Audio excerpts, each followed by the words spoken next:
Hello साथियों, स्वागत है हमारे हिंदी के यूट्यूब चैनल पे। आज का जो टॉपिक रहेगा, जो डिस्कशन हम करेंगे वो है अव्यय। अव्यय के अंतर्गत जो चार भेद होते हैं: क्रिया विशेषण, संबंध बोधक, समुच्चय बोधक और विस्मयादि बोधक। इन पर हम चर्चा करेंगे। जो पहला टॉपिक रहेगा अव्यय के अंदर वो रहेगा क्रिया विशेषण। अव्यय क्या होता है? अव्यय वह कहलाता है जिससे लिंग, वचन, पुरुष, कारक या काल के आधार पर कोई भी परिवर्तन ना हो, वह अव्यय होता है। तो क्रिया विशेषण जो पहला टॉपिक है उससे संबंधित हम क्वेश्चन करेंगे। तो क्रिया विशेषण के आधार पर, रूप के आधार पर 3, प्रयोग के आधार पर 3 और अर्थ के आधार पर 4 इसके रूप होते हैं। जो रूप के आधार पर है वो मूल क्रिया विशेषण है, यौगिक क्रिया विशेषण और स्थानीय क्रिया विशेषण है। प्रयोग के आधार पर साधारण प्रयोग क्रिया विशेषण है, अनुबंध क्रिया विशेषण है, संयोजक क्रिया विशेषण है और अर्थ के आधार पर स्थानवाचक, कालवाचक, परिमाणवाचक और रीतिवाचक है। चलिए अब चलते हैं पहले क्वेश्चन पे। पहला क्वेश्चन है हमारा, जिस शब्दों का प्रयोग वाक्य को श्रव्य, भावार्थ और बल प्रदान करने के लिए होता है लेकिन वे वाक्य के अंग नहीं होते, उन्हें हम क्या कहते हैं? उन्हें हम निपात कहते हैं। उन्हें हम क्या कहते हैं? उन्हें हम निपात कहते हैं। अब निपात क्या है? निपात जो निश्चित पक्का शब्द समुदाय या ग्रुप जो होता है वो पूरे वाक्य में जो अतिरिक्त उसके अलावा कोई भावार्थ प्रदान करता है या बताता है, उसे हम निपात कहते हैं। उसे हम क्या कहते हैं? उसे हम निपात कहते हैं। चलिए चलते हैं अगले क्वेश्चन पे। अगला क्वेश्चन है हमारा, निम्नलिखित में से किस वाक्य में परिमाणवाचक क्रिया विशेषण है? निम्नलिखित में से परिमाणवाचक क्रिया विशेषण है। तो परिमाणवाचक क्रिया विशेषण क्या होता है? जिसमें परिमाण का बोध हो। जैसे कोई अधिकता है, ज़्यादा से ज़्यादा है, कम से कम है, किसी चीज़ की तुलना की जा रही है या किसी से पर्याप्त बताया जा रहा है, बस, काफ़ी, इतना, उतना, यह श्रेणी, जैसे एक एक, यथा एक, बारी बारी, क्रम से आइए। तो इस तरीके से हम परिमाणवाचक क्रिया विशेषण वह होता है। यह लड़की सुंदर है, परिमाण नहीं बता रहा। इस बारिश में बहुत ओले पड़े, तुम अच्छे खिलाड़ी हो, मैदान हरा भरा है। बी वाला आंसर सही हो जाएगा। इस बारिश में बहुत ओले पड़े। मनोभावों को प्रकट करने के लिए वे अविकारी शब्द जिनका वाक्य से कोई संबंध नहीं होता क्या कहलाते हैं? मनोभाव को प्रकट करने के लिए उन्हें क्या कहते हैं? विस्मयादि बोधक अव्यय। ए वाला आंसर हमारा सही हो जाएगा। मोहिनी तेज दौड़ती है, इस वाक्य में तेज क्या है? मोहिनी तेज दौड़ती है, इस वाक्य में तेज क्या है? रीतिवाचक, स्थानवाचक, कालवाचक, परिमाणवाचक। रीतिवाचक क्रिया को जो कार्य हो रहा है किस तरीके से हो रहा है उसका बोध कराता है। स्थानवाचक जगह का बोध कराता है। कालवाचक किस समय हो रहा है, हो चुका है, ये बोध कराता है। परिमाणवाचक जो अभी हमने देखा, जब कोई परिमाण पता चले उसका बोध कराता है, कितना, उतना, जितना, इस तरीके से। तो हमारा ए वाला आंसर सही हो जाएगा। वह मोहिनी तेज दौड़ती है, ए वाला आंसर हमारा सही हो जाएगा। लगभग किसका उदाहरण है? क्वेश्चन नंबर 5, लगभग किसका उदाहरण है? लगभग संबंध बोधक उदाहरण है। ए वाला आंसर हमारा सही हो जाएगा। तुम आओ अथवा श्याम आएगा, इस वाक्य में किस प्रकार का अव्यय का प्रयोग हुआ है? परिमाण दर्शन, संयोजक, विरोध सूचक, विकल्प बोधक। तुम आओ अथवा श्याम आएगा। क्वेश्चन नंबर 6, इसमें विकल्प है, ऑप्शन दे रखा है, तुम आओ अथवा श्याम आएगा। डी वाला आंसर हमारा सही हो जाएगा। निम्नलिखित में से क्या विरोध दर्शक अव्यय है? फलतः, क्योंकि, किंतु, इसलिए। क्वेश्चन नंबर 7, निम्नलिखित में से क्या विरोध दर्शक है? फलतः, क्योंकि, किंतु, इसलिए। किंतु, परंतु, ये विरोध दर्शक होते हैं। सी वाला आंसर हमारा सही हो जाएगा। लेकिन ये सब विरोध दर्शक बनाते हैं। वह बहुत धीरे धीरे बात करता है, इसमें रीतिवाचक अव्यय क्या है? मैंने बताया, रीति में कार्य करने का जो तरीका बताया जाता है, वह बात कैसे करता है? वह बात धीरे धीरे करता है। ए वाला आंसर हमारा सही हो जाएगा। अगला क्वेश्चन है, संकेतवाचक अव्यय नहीं है। ताकि, तब, तथापि, यद्यपि। संकेतवाचक अव्यय नहीं है। ताक जो है वो संकेतवाचक अव्यय नहीं है। ए वाला आंसर हमारा सही हो जाएगा।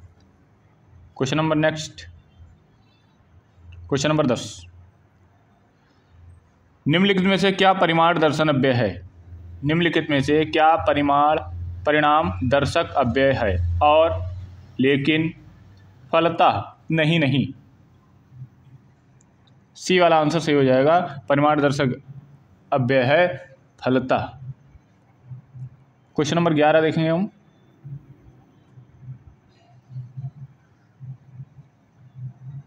क्वेश्चन नंबर 11, निम्नलिखित में से कौन स्वरूपवाचक व्याधिकरण समुच्चय बोधक अव्यय नहीं है?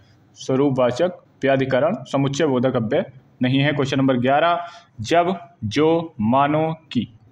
ए वाला आंसर सही हो जाएगा, जब। कभी कभी एक क्रिया विशेषण है। कभी कभी, काल, रीति, परिमाण, स्थान।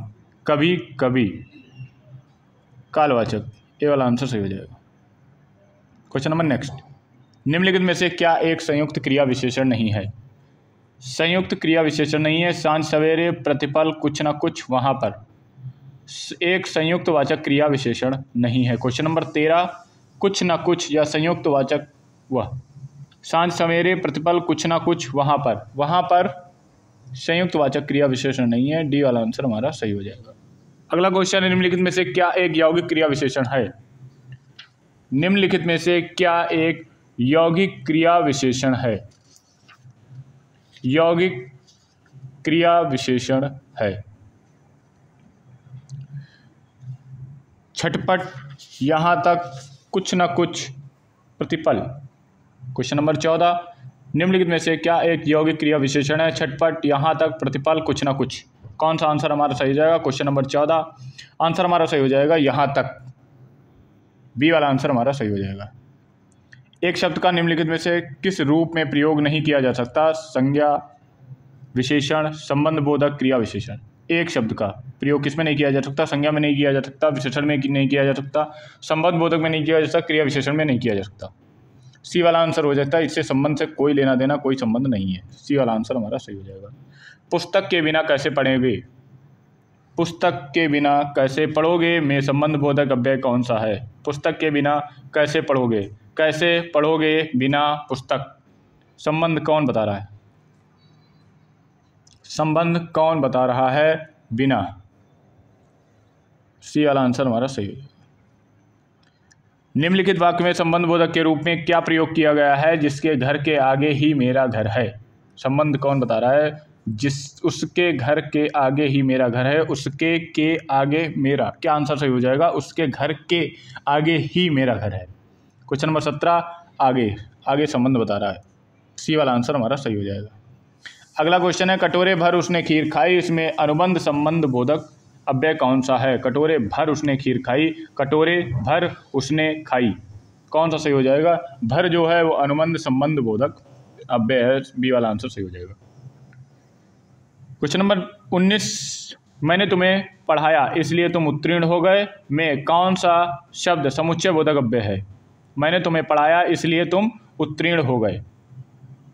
मैंने तुम्हें पढ़ाया इसलिए तुम उत्तीर्ण हो गए में कौन सा समुच्चय बोधक अव्यय है? पढ़ाया इसलिए तुम हो गए, कौन सा आंसर सही हो जाएगा? इसलिए। बी वाला आंसर सही हो जाएगा। बी वाला आंसर सही हो जाएगा। बी वाला आंसर बिल्कुल सही हो जाएगा। निम्नलिखित में से क्या अनुमोदित सूचक विस्मयादिबोधक अव्यय है? अनुमोदित सूचक, बाप रे बाप, हे राम, शाबाश, साधु साधु, शाबाश। सी वाला आंसर सही हो जाएगा। क्वेश्चन नंबर 21, निम्नलिखित में से क्या प्रशंसा सूचक विस्मयादिबोधक अव्यय नहीं है? सुंदर, शाबाश, बाप रे बाप, साधु साधु। डी वाला आंसर सही हो जाएगा। यूपीपीसीए 2018 में पूछा गया क्वेश्चन है, बाप रे बाप। सीता सखियों सहित पुष्प वाटिका गई। सीता सखियों के सहित पुष्प वाटिका गई, इस वाक्य में रेखांकित अव्यय का प्रयोग निम्नलिखित में से किस भेद का उदाहरण है? सहित, विस्मयादिबोधक, संबंध बोधक, समुच्चय बोधक, क्रिया विशेषण। सीता सखियों सहित पुष्प वाटिका गई, इस वाक्य में रेखांकित अव्यय प्रयोग निम्नलिखित में से किस भेद का उदाहरण है? सहित, विस्मयादि बोधक, संबंध बोधक, समुच्चय बोधक या क्रिया विशेषण। समुच्चय बोधक या क्रिया विशेषण। संबंध बता रहा है सहित पुष्पवाटिका गई। रूप के अनुसार क्रिया के कितने विशेषण, क्रिया विशेषण कितने प्रकार के होते हैं? रूप के अनुसार 3 प्रकार के होते हैं, जो कि यहाँ पे दिया है। मूल क्रिया विशेषण, यौगिक क्रिया विशेषण, स्थानीय क्रिया विशेषण। आंसर पहला सही हो जाएगा 3। तुम प्रतिदिन खेलते हो। उपयुक्त वाक्य में प्रतिदिन कौन सा क्रिया विशेषण है? कालवाचक, परिमाणवाचक, गुणवाचक या स्थानवाचक? प्रतिदिन मीन्स काल बता रहा है। प्रतिदिन मीन्स काल बता रहा है। ए वाला आंसर हमारा सही हो जाएगा। किस वाक्य में संबंध बोधक अव्यय का प्रयोग हुआ है? किस काल में संबंध बोधक अव्यय का प्रयोग हुआ है? मैं पीछे आया था, ऐसा मत करो। मैं यह काम नहीं करूँगा, मैं काम के पीछे आया था। किस वाक्य में संबंध बोधक अव्यय का प्रयोग हुआ है? क्वेश्चन नंबर 25, मैं काम के पीछे आया था। डी वाला आंसर सही हो जाएगा। समानाधिकरण किस अव्यय का भेद है? समुच्चय बोधक, संबंध बोधक, क्रिया विशेषण, विस्मयादि बोधक। समानाधिकरण समुच्चय बोधक। ए वाला आंसर हमारा सही हो जाएगा। मनोभाव के अनुसार हटो शब्द कौन सा विस्मयादि बोधक है? विस्मय, धिक्कार, चेतावनी, संबोधन। हटो, चेतावनी। सी वाला आंसर सही हो जाएगा।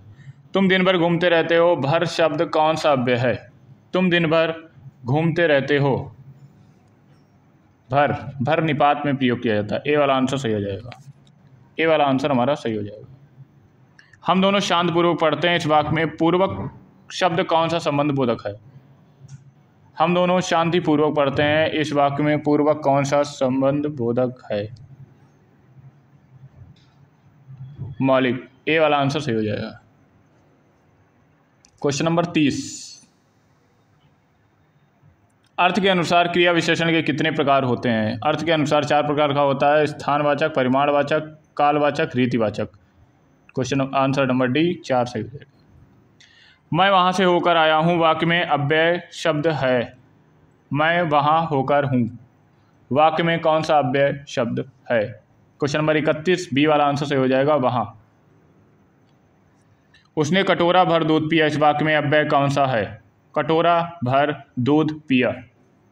इसमें होगा आंसर हो जाएगा इसका बी वाला भर।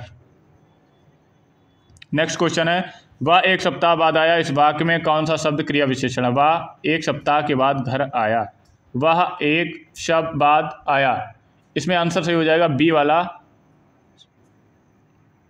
वह 1 सप्ताह के बाद आया। इस वाक्य में कौन सा शब्द क्रिया विशेषण है? बाद आया, बाद, पहले। अच्छा, सी वाला आंसर सही हो जाएगा। यहाँ पे सी वाला आंसर सही हो जाएगा। सेनाएं युद्ध क्षेत्र में आगे बढ़ी। इस वाक्य में संबंध बताइए। सेनाएं युद्ध क्षेत्र आगे बढ़ी। इस वाक्य में संबंध बताइए। सी वाला आंसर सही हो जाएगा, आगे। वह आया और मैं गया। वह आया और मैं गया। इस वाक्य में समुच्चय बोधक शब्द है। वह आया, मैं गया। वह और गया, आया। कौन सा आंसर इस पर सही हो जाएगा? क्वेश्चन नंबर 35, बी वाला और। निम्न में अव्यय है। ठीक, कृष्णा, जापान, उत्तर। निम्न में अव्यय है। ठीक, ए वाला आंसर सही हो जाएगा। अफसोस, मैं नहीं जा सका। रेखांकित शब्द में अव्यय का प्रकार बताइए। अफसोस, हर्ष सूचक, गलत। आश्चर्य सूचक, शोक सूचक, संबोधन सूचक, संबोधन सूचक। कौन सा आंसर सही हो जाएगा? शोक सूचक। अफसोस, मैं वहाँ नहीं जा सका। सी वाला आंसर सही हो जाएगा। वह पढ़ता है लेकिन बात भी बहुत करता है। इस व्याकरण की दृष्टि से रेखांकित शब्द को पहचानिए। लेकिन क्या है? लेकिन एक अव्यय है। सी वाला आंसर सही हो जाएगा। क्वेश्चन नंबर 38, क्वेश्चन नंबर 39,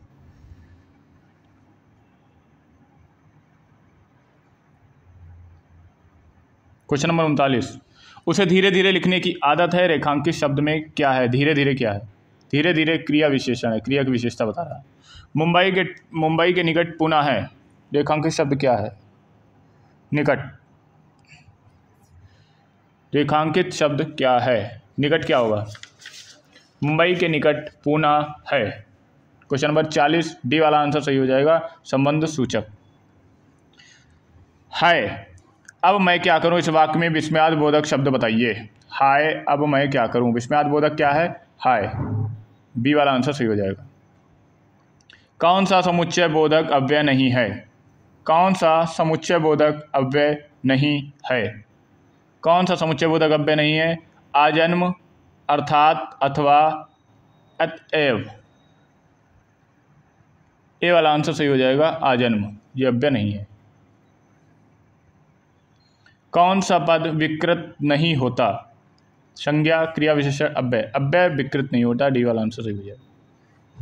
अर्थ के आधार पर संबंध वाचक अव्यय को कितने भागों में बांटा गया है? संबंध वाचक अव्यय को कितने भागों में बांटा गया है? क्वेश्चन नंबर 44 आंसर हमारा सही हो जाएगा 13। बी वाला आंसर हमारा सही हो जाएगा। बी वाला आंसर हमारा सही हो जाएगा। बी वाला आंसर हमारा सही हो जाएगा। क्वेश्चन नंबर अगला, जो शब्द वाक्यांश वाक्य तथा शब्दों को जोड़ते हैं उन्हें क्या कहते हैं? वाक्यांश वाक्य तथा शब्दों को जोड़ते हैं उन्हें क्या कहते हैं? उन्हें हम क्या कहते हैं? जो शब्द वाक्यांश वाक्य और शब्दों को जोड़ते हैं उन्हें हम क्या कहते हैं? समुच्चय बोधक। बी वाला आंसर सही हो जाएगा, समुच्चय बोधक कहते हैं। क्वेश्चन नंबर 46 निम्न में अव्यय है? सी वाला आंसर सही हो जाएगा। रात भर जागना स्वास्थ्य के लिए अच्छा नहीं है, रेखांकित शब्द को पहचानिए। रात भर।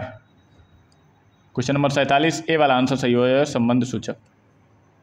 लास्ट क्वेश्चन है, जिन अव्ययों का संबंध सही वाक्य से नहीं वक्ता के हर्ष शोक आदि भाव से होता है उन्हें क्या कहते हैं? उन्हें हम कहते हैं विस्मयादि सूचक या विस्मयादि बोधक। बी वाला आंसर सही हो जाएगा।